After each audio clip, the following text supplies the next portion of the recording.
पिछले 5 साल बहुत इंटरेस्टिंग थे। बिटवीन 2020 एंड 2024 5 साल का period, Sensex increase by cumulative 90%।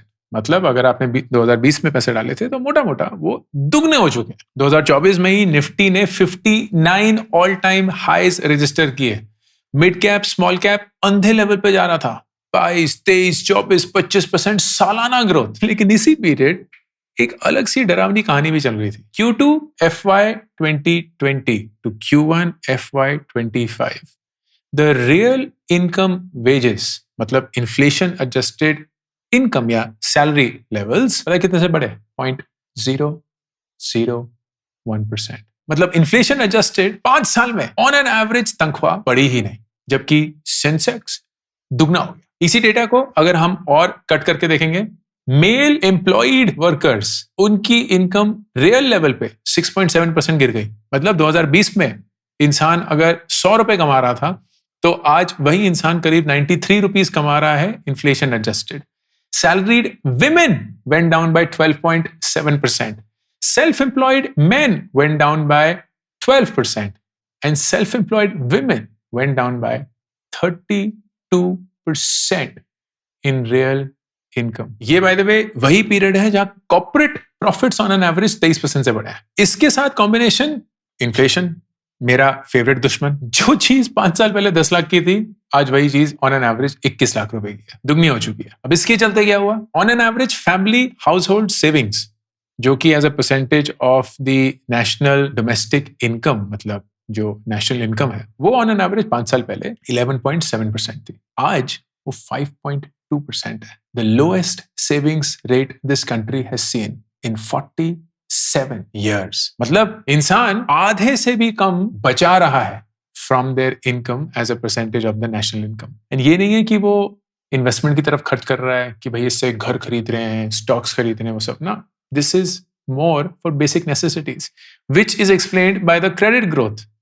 आपके क्रेडिट कार्ड के लोन बढ़ गए हैं, गाड़ी के लोन बढ़ गए हैं, पर्सनल लोन बढ़ गए हैं, रिटेल लोन बढ़ गए हैं। Every credit item is through the roof, and the fastest growing category is non-collateralized loans, which is personal loans and credit cards. Now, all of this reflects in what I call the biggest wealth divide that this country has ever seen. The top 1% of the country, 140 crore लोग हैं करीब, they now own 40% of the total national wealth. ये number 1961 से track होता हुआ आ रहा है।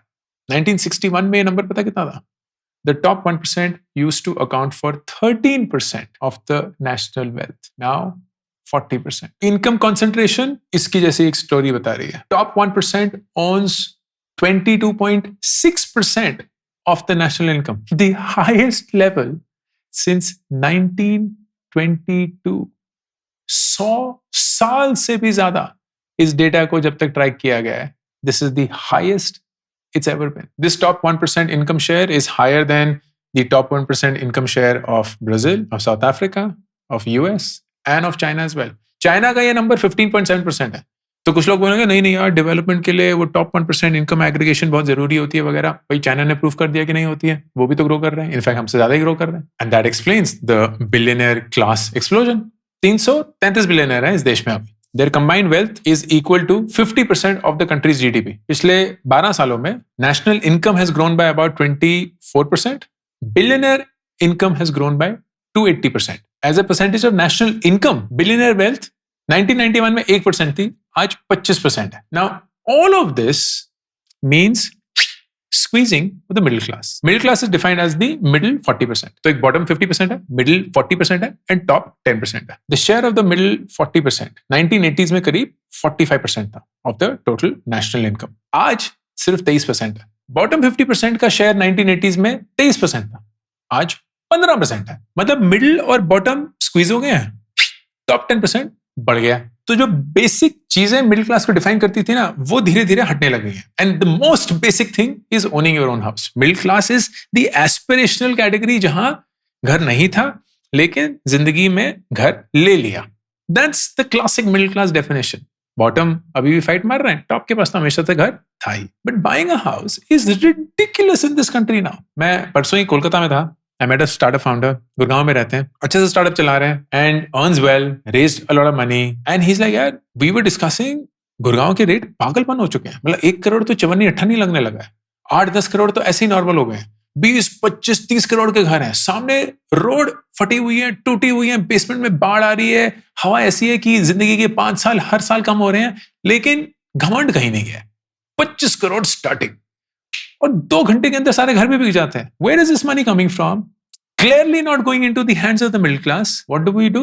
बॉम्बे में एक इंसान अगर 12 लाख रुपए साल के कमाता है, जो कि एक ट्रिवियल अमाउंट नहीं है, और वो 30% इसका बचा पाता है, तो उसको भी 55 साल लग जाएंगे अपने जिंदगी के काम करते हुए to buy a average house in Bombay. 55 साल। बैंगलोर में ये नंबर 23 साल है, कम है लेकिन तब भी 23 साल। दिल्ली में नंबर 30 साल है, कम है लेकिन तब भी 30 साल। 12 लाख रुपए कमाना, 30% हर साल बचाना, तब जाके 30 साल बाद आपकी औकात या हैसियत होगी एक घर खरीदने की। तो नेचुरली जहां ग्लोबली एक एवरेज हाउस प्राइस 3 से 5 गुना होता है योर ईयरली इनकम, इंडिया में वही नंबर पता कितना है? 7 से 17 गुना। अब मैं ये सारी चीजें आपको क्यों बता रहा हूं? इसका कारण आपको डराना नहीं है, इसका कारण आपको ये नहीं बताना है कि यार भाई अपनी जिंदगी तो बर्बाद है, पैक योर बैग्स, अब तो ऐसे ही रहना है। It is to actually impress upon you कि अरे जो अमीर लोग हैं ना, ये पैसे कमा कमा के अमीर नहीं बन रहे हैं। ऐसा नहीं है कि ज्यादा घंटे काम कर रहे हैं, ज्यादा मेहनत कर रहे हैं, ज्यादा समझदार हैं इसलिए अमीर बन रहे हैं। वो पैसे से पैसा बना रहे हैं। वो अपने पैसे को वहां खर्च करते हैं जहां उन्हें पता है उस पैसे से और पैसे बनेंगे। तो जहां मिडिल क्लास ये loan, personal loan, credit card, फलाना ढमका खरीद के या यूज करके वो चीजें खरीद रहा है जिससे वो सिर्फ दुनिया को ये दिखा सकता है कि मेरे पास कितना पैसा है, लेकिन उस चीज की फूटी कौड़ी कोई कीमत नहीं है। एक अमीर इंसान उसी लोन को लेकर एक ऐसी चीज खरीद रहा होगा जो उसके लिए पैसे बनाएगी। That difference my friend is what the middle class trap is. Middle class trap का मतलब ये नहीं है कि आपके पास पैसे नहीं है और आप अपनी जिंदगी में कुछ अचीव नहीं कर सकते। मिडिल क्लास ट्रैप का मतलब यही है, मैं जैसे पला बड़ा, एंड ये मेरी कहानी है, मैं पलते हुए बढ़ते हुए ये समझता था कि पैसा सिर्फ लोन से मिल सकता है। जिस दिन हमें लोन सैंक्शन होता था, हम ऐसे सेलिब्रेट करते थे जैसे दुनिया का सबसे बड़ा जेईई एग्जाम क्लियर कर लिया है, लोन पास हो गया, लोन पास हो गया। फिर वही लोन लेते थे, वही लोन पे गाड़ी खरीदते थे, वो गाड़ी जैसी गराज से निकलती थी उसकी 20% वैल्यू कम हो चुकी है और हमें लगता था कि हमने जिंदगी में बहुत कुछ उखाड़ लिया। लेकिन उसी कर्ज से अगर हमें कुछ सही चीज खरीदनी हो तो हम नहीं करते थे। आज ही मैं मनी मैटर्स में किसी से बात कर रहा था, इंसान ने 10 लाख रुपए की जमीन खरीदी, 4 लाख रुपए अपने म्यूचुअल फंड तोड़ के डाउन पेमेंट करी, 6 लाख रुपए पर्सनल लोन लिए 15% पे ताकि वो 10 लाख रुपए जोड़ के वो जमीन खरीदे। मैंने पूछा क्यों खरीदी? क्योंकि जी जमीन के दाम बड़े बढ़ रहे थे उस समय पे। कितने बढ़ रहे थे? कोई आइडिया नहीं है।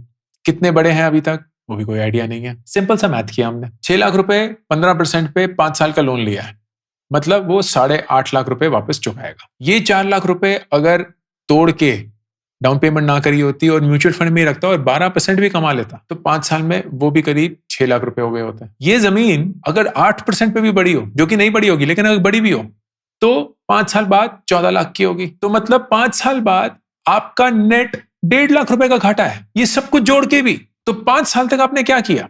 आपने अपनी इन्वेस्टमेंट तोड़ दी, अपने आप को एक 15,000 रुपए की ईएमआई में जकड़ लिया, और 5 साल बाद आपकी जब वो ईएमआई खत्म हुई 1.5 लाख रुपए का घाटा भी मान लिया। कहां की समझदारी है दोस्त? लेकिन इस इंसान ने किया हुआ है, एलआईसी की एक पॉलिसी ली हुई है, 15 सालों तक 15,000 रुपए साल के देने, फिर 9 साल तक कुछ नहीं हुआ, फिर वो 9 साल बाद टोटल 25 साल हो चुके होंगे, आपको मिलेंगे 8 लाख रुपए गारंटी। एंड इसकी आंखों में आंसू, गारंटी, इतना तो मेरे पापा ने मेरे लिए नहीं किया, गारंटीड।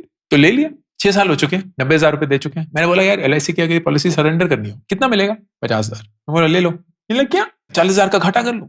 मतलब बिल्कुल करो दोस्त, क्योंकि मैथ सिंपल है। ये 50,000 रुपए अगर आप 12% पे भी म्यूचुअल फंड में वापस डाल दोगे तो 16 साल बाद ये 3 लाख रुपए बन गए होंगे। फिर अगले 10 साल के लिए जो 15,000 रुपए आप साल के दे रहे हो, मतलब 1,250 रुपए महीना, उसकी एसआईपी कर लो, वो 10 साल तक बन जाएंगे 2,80,000। फिर आप इन्वेस्ट तो नहीं करोगे ना, वो 280 को आप उस 12% पे ही ग्रो करते रहना, एक फूटी कौड़ी और मत डालना, वो 9 साल बाद 8 लाख रुपए बन गए होंगे। मतलब यही 25 साल बाद जो आपको पॉलिसी 8 लाख रुपए गारंटी दे रही थी, मैं आपको with a reasonable level of risk 12 lakh रुपए प्रॉमिस कर। तो क्यों उस इंसान ने बिना गणित किए हुए ये पॉलिसी या जमीन खरीदी? क्योंकि हमारा पैसे के साथ जो रिश्ता होता है ना, वो फटा हुआ है। हमने बचपन में अपने माँ बाप को जद्दोजहद करते हुए देखा है और हमने ठान ली किसी पॉइंट पे कि माँ पापा पैसे से मैं इतना पैसा बनाऊंगा, रातों रात बनाऊंगा कि आपको जिंदगी की हर एक सहूलत बिल्कुल मिल गई। And that's why you began to make the most basic mistake that people make with money. The best way to get rich is not to get rich overnight. The best way to get rich is to get rich.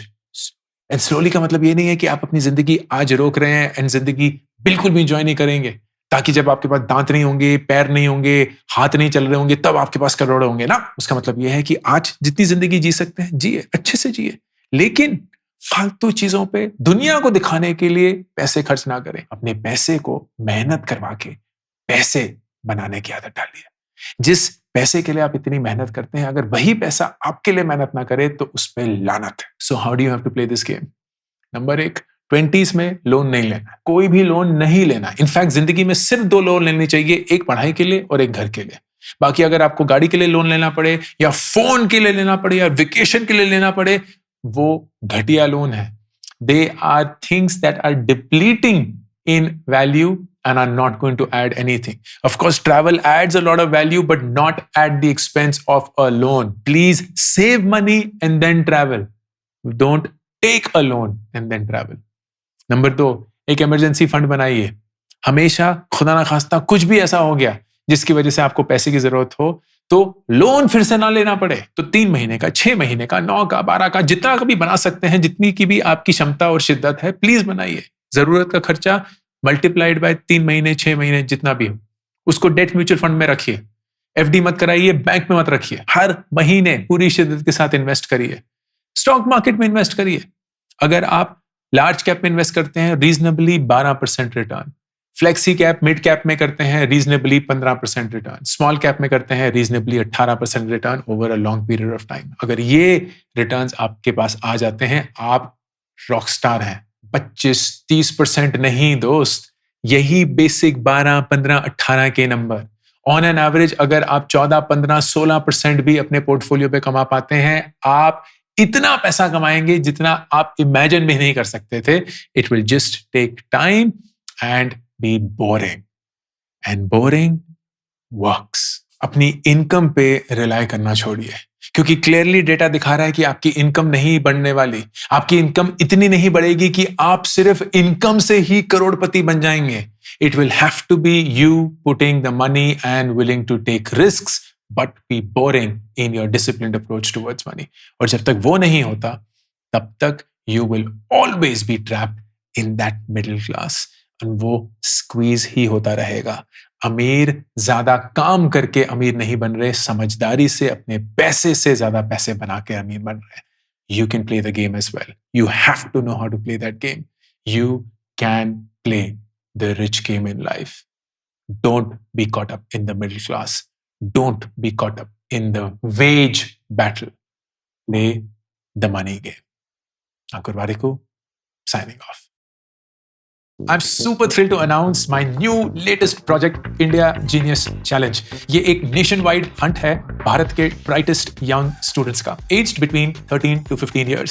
एक online round followed by the national finals that will happen in Delhi, जहां सबसे brightest students को मिलेगी 10 लाख रुपए की scholarship. Online rounds में daily, weekly, monthly winners announce होंगे। उनको मिलेंगे iPhones, iPads, PS5s, books, trophies, certificates and a lot more, all leading to the national finals happening in Delhi. Please, अगर आप किसी 13 से 15 साल के बच्चे को जानते हैं, आपके परिवार में कोई है या आप खुद वो हैं, then log on to indiageniuschallenge.com and start playing the challenge.